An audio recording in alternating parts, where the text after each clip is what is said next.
भगवान श्री कृष्ण से अर्जुन कहते हैं, जब अभिमन्यु का 16 साल की उम्र में युद्ध में इतना दुखद मौत होने से, इतने शरीर पे वार लगने से टुकड़े टुकड़े होने के बाद उसकी मृत्यु हुई, तब भगवान को अर्जुन क्रोध में आकर बोलने लगा, हे नारायण, हे कृष्ण, हे माधव, तुम भले ही भगवान होंगे, लेकिन तुम्हें बिल्कुल दुख नहीं है मेरे पुत्र के मरने के बाद।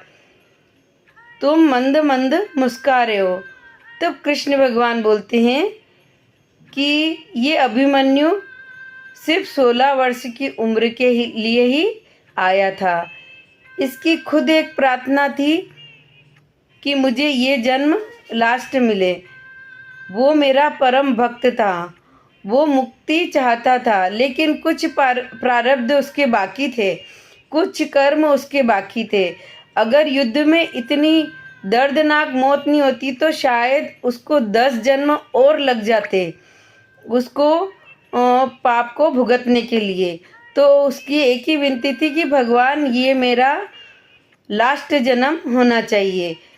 तभी वो चक्रव्यूह में से निकलने के लिए माता के गर्भ में जब पूरा सुन रहा था, तब मैंने कुछ देर के लिए मेरी बहन को निद्रा दे दी। तो वो नींद में होने के कारण अभिमन्यु भी नींद में हो गया और वो चक्रव्यूह से निकलने का नहीं सुन पाया, और इसलिए वो नहीं निकल पाया।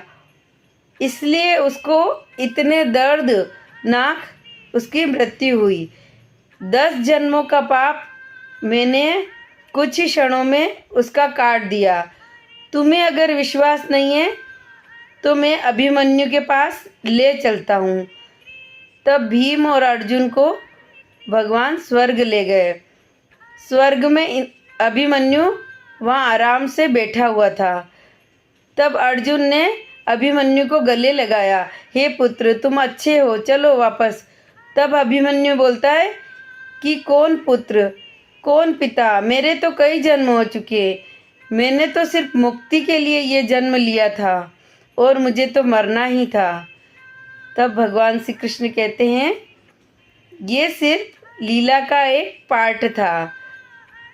उसको एक जन्म और इतने दर्दनाक मौत सिर्फ 10 जन्मों का और छुटकारा देने के लिए ही मिली थी।